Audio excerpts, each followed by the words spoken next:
ইউরোপের দেশে দেশে উগ্র ডানপন্থীদের উত্থান শুরু হয়েছে। ইউরোপীয় ইউনিয়নের ৬টি দেশ Italy, Finland, Slovakia, Hungary, Croatia এবং চেক প্রজাতন্ত্রে ক্ষমতা রয়েছে কট্টর ডানপন্থীরা। এবার এই তালিকায় ফ্রান্সের নামও যুক্ত হতে যাচ্ছে বলে আভাস পাওয়া যাচ্ছে। এখন প্রশ্ন উঠেছে, ইউরোপে কি তাহলে উদার বা প্রগতিশীল রাজনীতি কোণঠাসা হয়ে পড়ছে? ইউরোপের মানুষ কি ধীরে ধীরে উগ্র হয়ে উঠছেন? ফ্রান্সে মাখোর ভবিষ্যৎ কি? ফ্রান্সের পার্লামেন্ট নির্বাচনের প্রথম ধাপের ভোট গ্রহণে বড় পরাজয়ের মুখে পড়েছে প্রেসিডেন্ট ইমানুয়েল ম্যাক্রোর জোট। বুথ ফেরত জরিপ অনুযায়ী প্রথম ধাপের নির্বাচনে মাখোর মধ্যপন্থী জোট এনসেম্বল ২১% ভোট পেয়ে তৃতীয় হচ্ছে। এই নির্বাচনে ৩৩.২% ভোট পেয়ে শীর্ষস্থান দখল করতে যাচ্ছে মেরিন লেপেনের উগ্র ডানপন্থী দল ন্যাশনাল র্যালি RN, আর প্রায় ২৯% ভোট পেয়ে দ্বিতীয় স্থানে রয়েছে বামপন্থী দলগুলোর জোট নিউ পপুলার ফ্রন্ট। ইপসোস সহ ৪টি সংস্থার বুথ ফেরত জরিপে এমন তথ্য উঠে এসেছে। স্থানীয় সময় গত ৩০ জুন ফ্রান্সে পার্লামেন্ট নির্বাচনের প্রথম ধাপের ভোট গ্রহণ অনুষ্ঠিত হয়। দ্বিতীয় ধাপের ভোট গ্রহণ হবে আগামী ৭ জুলাই। ফ্রান্সের পার্লামেন্টে একক সংখ্যাগরিষ্ঠতা পেতে ২৮৯ আসন প্রয়োজন হয়। জনমত জরিপের সঙ্গে বুথ ফেরত জরিপের তেমন কোনো ব্যবধান নেই। তবে কারা সরকার গঠন করতে যাচ্ছে তা জানতে দ্বিতীয় ধাপের নির্বাচন পর্যন্ত অপেক্ষা করতে হবে। শুধু একটি জরিপ সংস্থার বুথ ফেরত জরিপ অনুযায়ী অভিবাসন বিরোধী ন্যাশনাল র্যালি একক সংখ্যাগরিষ্ঠতা পেতে পারে। তবে বিশেষজ্ঞরা বলছেন, প্রথম ধাপের ভোটের পরই আসনের সম্ভাব্য হিসাব সামনে আনাটা সঠিক হবে না। প্রথম দফার ভোট শেষে ইতোমধ্যেই অর্ধেকের বেশি ভোট পেয়ে ন্যাশনাল র্যালির ৩৯ জন এমপি নির্বাচিত হয়েছেন, আর বামপন্থী নিউ পপুলার ফ্রন্টের ৩২ জন নির্বাচিত হয়েছেন।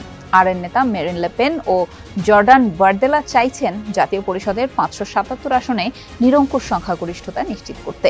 নিরঙ্কুশ সংখ্যাগরিষ্ঠতা পাওয়ার জন্য দলটিকে ২৮৯ আসনে জয়ী হতে হবে।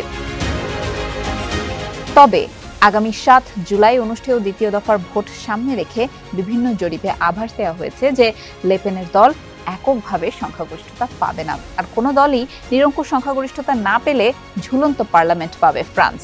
RN তখন তাদের অভিবাসন, করের হার কমানো এবং আইন শৃঙ্খলার সংক্রান্ত পরিকল্পনা পাশ করাতে পারবে না। প্রথম দফার পার্লামেন্ট নির্বাচনে এগিয়ে থাকায় উগ্র ডানপন্থী দল ন্যাশনাল র্যালি শিবিরে উদযাপন চলছে। প্রথম দফার নির্বাচনের মধ্য দিয়ে প্রথমবারের মতো সরকার গঠনের দ্বার প্রান্তে পৌঁছে গেছে তারা। অভিবাসন বিরোধী দল RN এর নেত্রী মেরিন লেপেন বলেন, প্রেসিডেন্ট ইমানুয়েল ম্যাক্রোর জোটের প্রায় পুরোপুরি পতন ঘটেছে। RN দলের ২৮ বছর বয়সী নেতা জর্ডান বার্দেলা বলেন, ফরাসি জনগণ যদি আমাদের ভোট দেয় তবে আমি সব ফরাসি জনগণের প্রধানমন্ত্রী হতে চাই। রাজনীতি বিশ্লেষক অ্যালাইন দুহামেন বলেন, এর আগে ফ্রান্সের পার্লামেন্ট নির্বাচনের প্রথম দফায় উগ্র ডানপন্থীরা কখনোই জয়ী হয়নি। এবার RN জয়ী হলে তা একটি ঐতিহাসিক ঘটনা হতে যাচ্ছে। ডানপন্থী RN দলের সাফল্যে ক্ষুব্ধ বামপন্থী দলের সমর্থকেরা। ক্ষোভ জানাতে শত শত সমর্থক প্যারিসে জড়ো হয়েছিলেন। প্রেসিডেন্ট ম্যাক্রো প্রধানমন্ত্রী গ্যাব্রিয়েল অতলের সঙ্গে আলোচনা চালিয়ে যাচ্ছেন। নিজ বাসভবনের বাইরে দাঁড়িয়ে দেওয়া বক্তব্যে অতল বলেছেন, ন্যাশনাল র্যালির কাছে আরেকটি ভোটও যাওয়া উচিত নয়। ন্যাশনাল র্যালি যেন নিরঙ্কুশ সংখ্যাগরিষ্ঠতা না পায় তা নিশ্চিত করতে হবে। ইউরোপীয় পার্লামেন্ট নির্বাচনে দল বাজে ফলাফল করায় আকস্মিক আগাম নির্বাচনের ঘোষণা দিয়েছিলেন প্রেসিডেন্ট ম্যাক্রো। এতে সৃষ্ট রাজনৈতিক উন্মাদনার প্রভাব পড়েছে ভোটে। এবার আগের নির্বাচনগুলোর চেয়ে ভোট পড়ার হার ছিল অনেক বেশি। বিবিসির এক প্রতিবেদনে বলা হয়, ভোটের দিন দুপুর পর্যন্ত দেশ জুড়ে মোট ভোটারের অন্তত ২৬% কাস্ট হয়েছে। ভোট প্রদানের এই হার গত ৪০ বছরের মধ্যেও সর্বোচ্চ বলে জানা গেছে।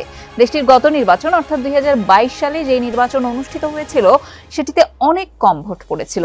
তবে ভোট না দেওয়ার এই প্রবণতা থেকে এবার বেরিয়ে এসেছে ফরাসিরা। ২০২২ সালের নির্বাচনে দুপুর পর্যন্ত ১৮.৪৩% ভোট কাস্ট হয়েছিল।